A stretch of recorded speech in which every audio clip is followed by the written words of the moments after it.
Big discussion. We do a lot of trade with Turkey, and we're going to continue. We're going to do some additional trade. They want to buy F-16s, F-35s, and some other things, and we're going to talk to them about that. And we're just going to have, I think, a very interesting couple of hours. We're going to get a lot done. But I have great respect for this man, and we've had a very good relationship for a long time. If you remember, he led Pastor Brunson. He freed Pastor Brunson. Pastor Brunson was put in jail for 35 years before I got there. This was a group that should have stopped it, and the president, after I called him, released him, which was a great thing for our Christian community, our evangelical community. The evangelicals really wanted that. It was very important to him, so I always remembered that. But he released him from 35 years in prison. And Pastor Brunson now is healthy, happy, and well. And we're very happy about that.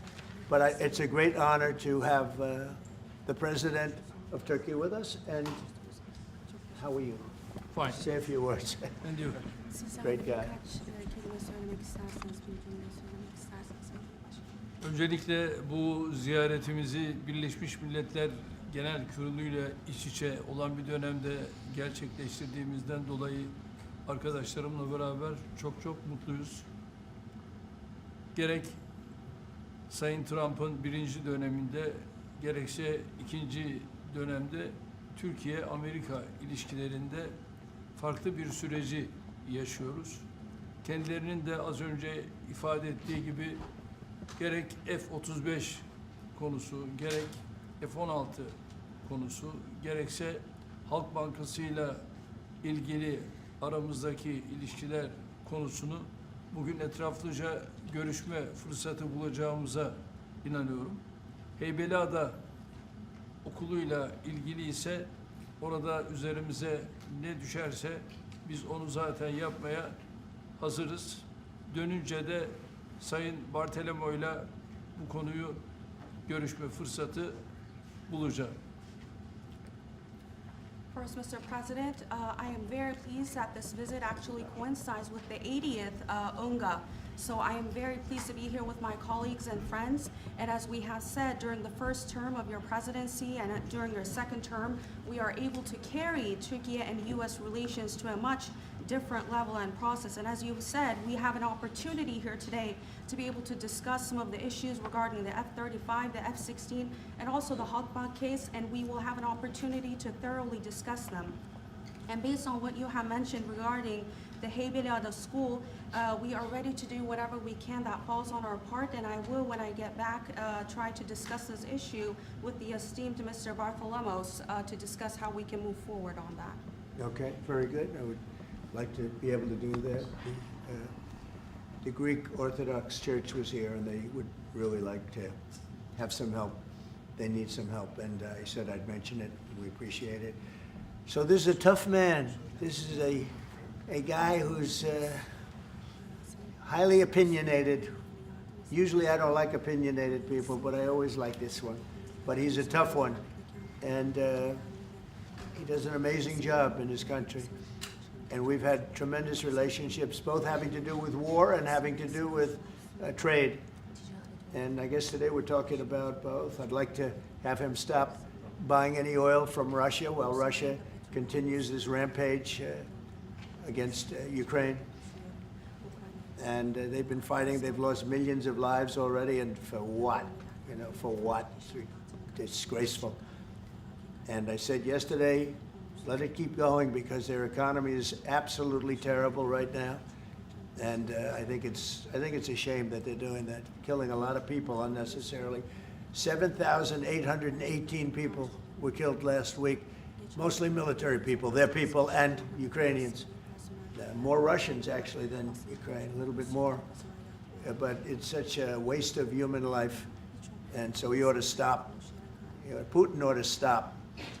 And with that, we'll get to a little bit of a discussion. We're going to make some great trade deals for both countries. We do a lot of business with Turkey. They build great products. They build beautiful, great products, really fantastic manufacturers. And we buy a lot from them, and they buy a lot from us. Would you have any questions, please? Mr. President, you repeatedly called out Obama and Biden administrations for their stupid decisions. One example you gave was a refusal to sell the Patriot missile defense systems to Turkey, which resulted in the expulsion of the country from the F-35 program. Now, you are known to be a great deal maker in Turkey. What can you do to undo this stupidity? Yes, CNN, sir. CNN? Well, because you sounded like a nice guy, but CNN is fake news. I mean, but you sound like the real deal to me, so I'll answer the question. We're going to be discussing the Patriot system, which is the best system. We'll discuss that. We're going to discuss the F-35. We'll be discussing all of the things that you know about and that some of that you mentioned.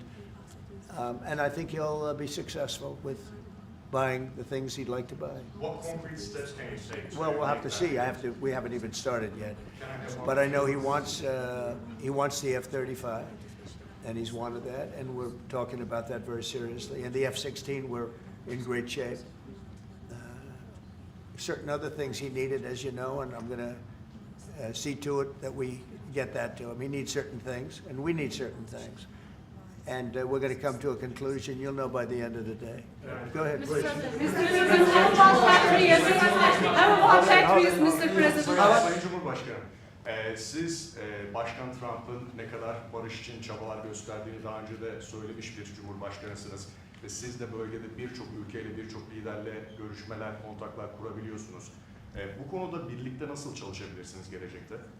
Buna inandığım için zaten bunları söylüyorum. Birlikte el ele bölgedeki bu sıkıntıları aşacağımıza da inanıyorum. Mr. President, on tariffs, Mr. President. When are you planning Because to I haven't learned this language yet. Yes. What did he say? The gentleman was asking, Mr. President, you have referred to President Trump's peace efforts, and you have also contact with many leaders in the region. And what do you think that you can do about this? And Mr. President has said that, yes, I believe in the peace efforts that President Trump is leading, and together we will be able to overcome the challenges in the region. I think it's true. He's got tremendous influence in the region. Yeah, please. Mr. President, when are you planning to lift CAATSA sanctions against Turkey? Against sanctions against Turkey? CAATSA. Could be very soon. Mr. If we have a President, good meeting, almost immediately. President Erdogan is removing tariffs on U.S. goods, and what impact it would be in U.S. production? Where are you from? Turkey. I see. We have a lot of people from Turkey here. That's We are good. Because I like the restaurant questions journalists very much, actually. They're very nice questions. We'll see about tariffs. We're going to be talking about tariffs. We already removed them. Well, we're going to be talking about that. Sanctions on Russia, even if not all NATO countries stop purchasing Russian oil? We're going to be seeing about that. The NATO countries were disappointing in that regard, but they've been very amazing in other ways. They did, as you know, they went from 2% to 5% GDP, and that's a big step, and it's paid. I mean, they have the money there, and we're selling a tremendous amount of military equipment to NATO. We're selling. We're not giving like Biden did. We're selling it to NATO, and it's a lot. They're buying a lot, and I assume they're giving it to Ukraine. They could buy it for other reasons too, but I assume they're giving most of it to Ukraine. But they're buying highly sophisticated weaponry, and they're paying for it full price. And that's how we're involved. Biden gave $350 billion. Look, this war would have never started if I were president. If I were president, this war would never be happened. It would have never happened. Yeah. Mr. President, I would like to ask about Gaza. Are you on the same page, Mr. Erdogan, for Palestine, Israel? Well, I don't know his stance. I can't tell you about that. I just say that we want to get Gaza over with. I had a great meeting with the leaders of that area, of that region, generally speaking, the Middle East. We had a great meeting the other day at UNGA, as you know, and I think we're close to getting some kind of a deal done. Yeah, we want to get the hostages back. I have to get the hostages back. We're the ones that got the hostages, all of them that we have now. But it looks like there are 20 living hostages and probably 38 or so dead hostages. Pretty sad.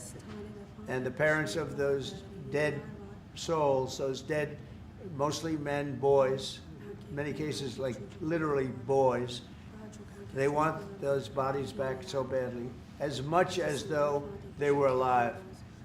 And so we had a very good meeting with the representatives of the most powerful countries in the Middle East, and I think we're going to be close to a deal.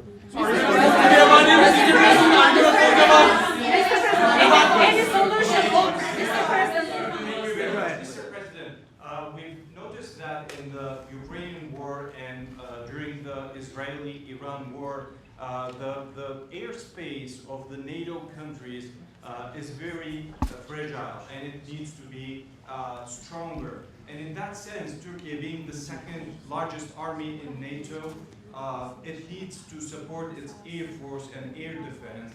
How do you look at this issue in general as a NATO? Well, we support because them. I it's mean, we're- the eastern flank of Yeah, we're in NATO, and you know, they're paying now 5% of GDP. Nobody thought that was possible, and they agreed to that 6 months ago when I was there. And the relationship is very good. The NATO countries, with us, is the strongest it's ever been. We used to complain that they're paying 2%, but they're not paying. The United States was paying almost everything.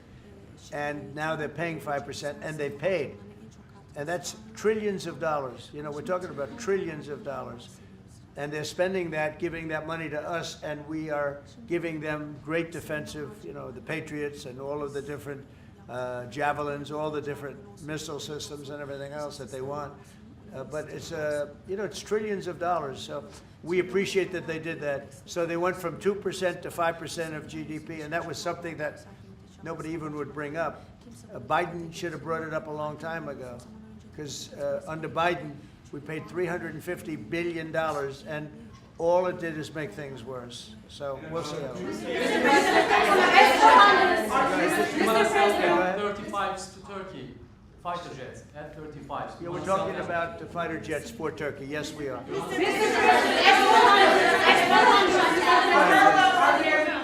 we going to see any steps going to be taken today about the issue, about the things that are going on in the Gaza, Palestine? Are we going to? It could be today, yeah, it could be today. We have a very strong dialogue going on with Saudi Arabia, with, I would say, you have 4 or 5 real leaders that are being good. As you know, I met with Qatar, Saudi Arabia, UAE. We met with Jordan. The King of Jordan was there. We had a really great meeting. I think a lot was determined at that meeting. And I have to meet with Israel, and I have to do that also. They know what I want, and I think we can get that one done. I hope we can get it done. A lot of people are dying. But we want the hostages back. We don't want them back, 1 this week, 1 in 2 months from now, 3 later, and you know, like the way it's been going. We got them all back. We got a lot of them back. We got the American Alexander. We got the American hostages back. But we have now 20 plus 38 bodies, dead bodies. And we want them all back, and we want them back at one time.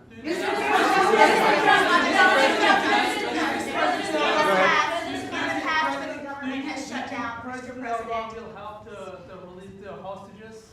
Do I think what? Do you think President Erdogan will help to release the hostages? I don't know if he'll help in that. I don't really think we have, I don't think it'll be necessary in this case. I think we're going to be in a pretty good position. There are a lot of people that want that done. I met with great leaders. Look, you saw the people that were there, and great leaders. Egypt was also represented. We met with the leaders of that part of the world, and they want to see if they can get something done. And I'm going to have to tell Israel, let's go. We want to get the hostages back. Everybody wants to see that war over with, by the way. Everybody. So we're going to see what happens. Mr.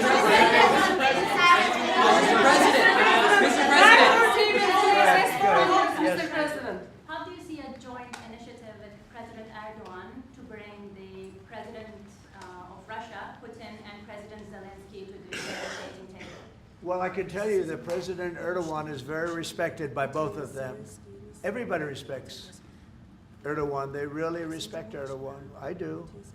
And I think he could have a big influence if he wants to. Right now, he's very neutral. He likes being neutral. So do I like being neutral. But he's somebody that if he got involved, the best thing he could do is not buy oil and gas from Russia. If he did that, that would be probably the best thing. He knows Putin like I know Putin. I thought Putin, I settled as you know, 7 wars, and it's probably more than that if you really want to know the real facts, but 7 wars, and I thought this would be among the easier ones to settle. But I'm very disappointed in Putin. And he's been fighting hard, he's been fighting long, and they lost millions, they lost like 1 million soldiers. And you know, with all of the heavy bombardment over the last 2 weeks, they've gained almost no land. Think of that. They've gained almost no land. And I'm not going to ever call anybody a paper tiger, but Russia spent millions and millions of dollars in bombs, missiles, ammunition, and lives, their lives, and they've gained virtually no land. I think it's time to stop. I really do. A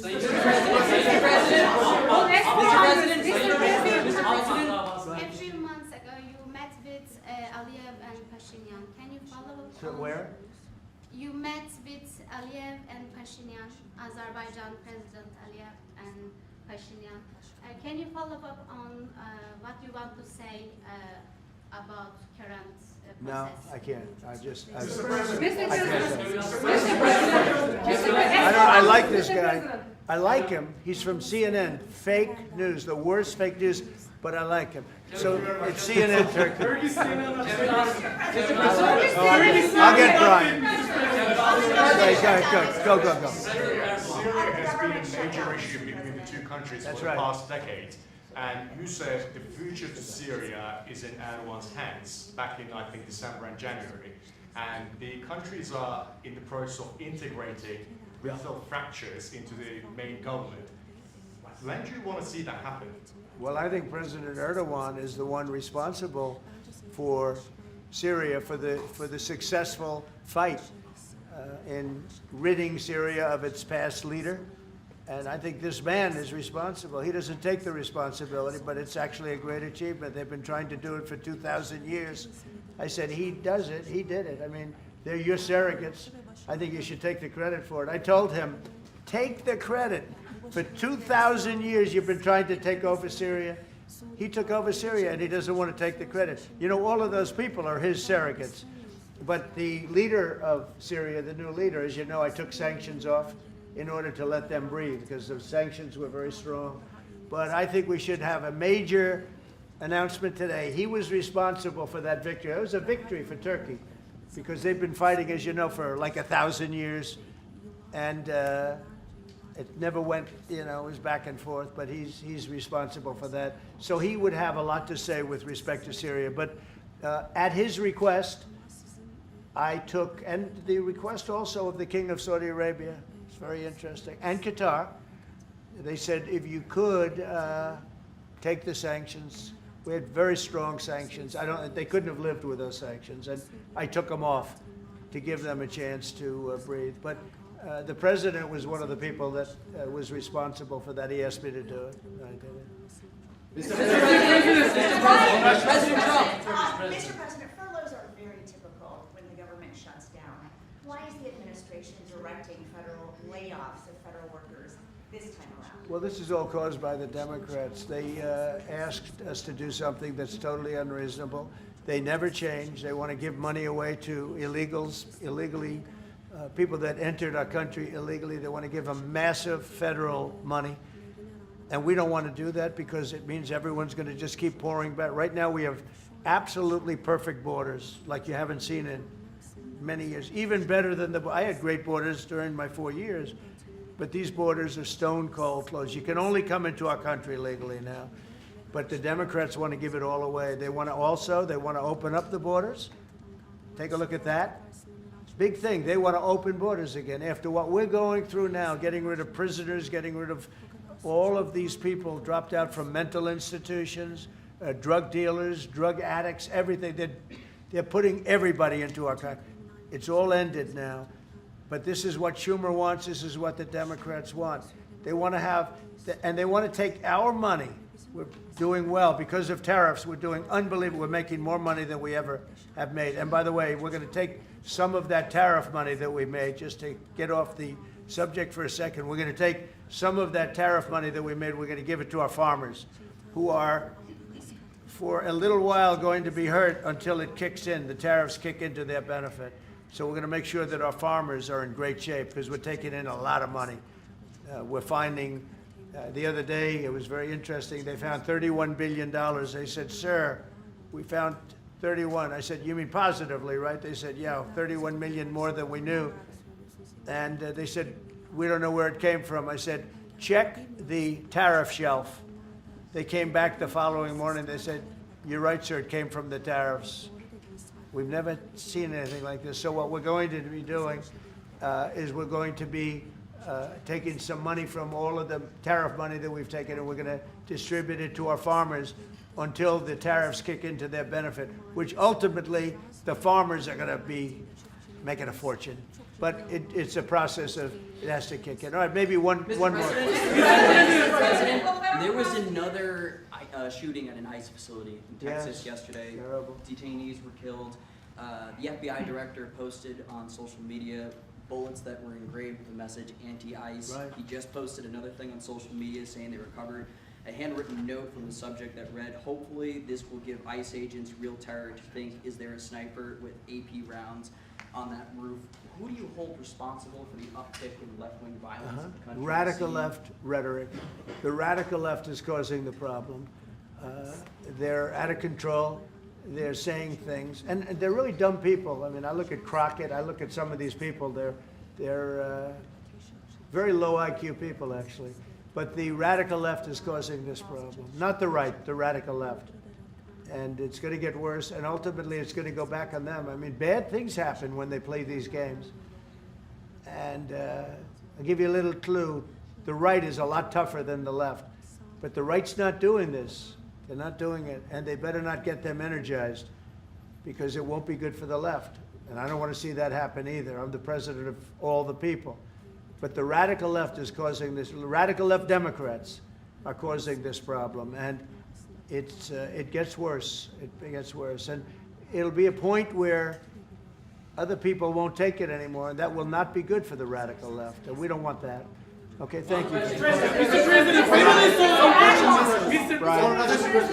President, it seems like an indictment of James Comey is imminent. Would this be the first step in accountability for pushing the hoax of Russia, along with Barack Obama involved as well? Well, I can't tell you what's going to happen because I don't know. You have very professional people headed up by the Attorney General, and Todd Blanche, and Lindsay Halligan, who's very smart, good lawyer, very good lawyer. They're going to make a determination. I'm not making that determination. I think I'd be allowed to get involved if I want, but I don't really choose to do so. I can only say that Comey's a bad person.